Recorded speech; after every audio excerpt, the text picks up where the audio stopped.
Hello guys, welcome back. In this video I'm going to show you how you can easily time travel with Google Street View on your iPhone or iPad.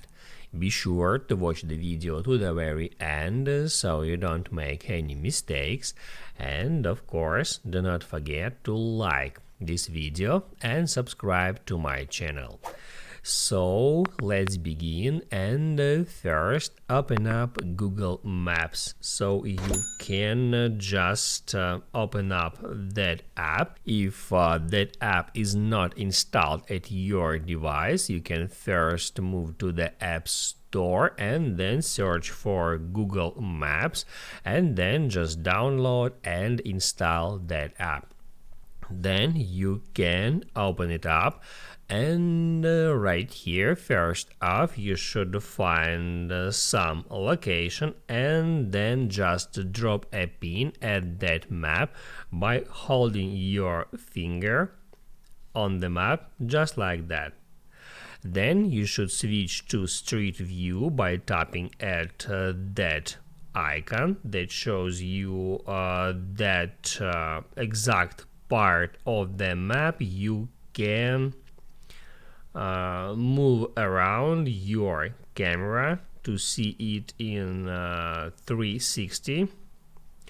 And right here you can mention see more dates option.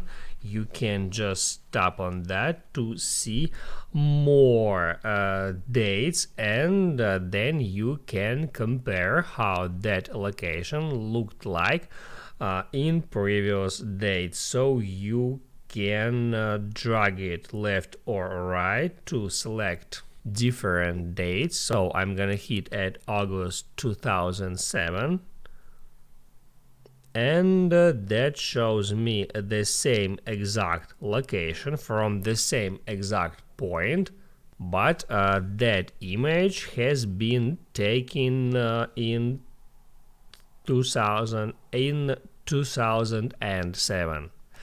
And in that simple way you can easily switch between that different time periods, so you can actually time travel now with Google Street View using Google Maps app. Now you can write down in the comments below if you have any questions about that tutorial, and also I recommend you to check out my iPhone tutorials playlist, which you can easily find in the description.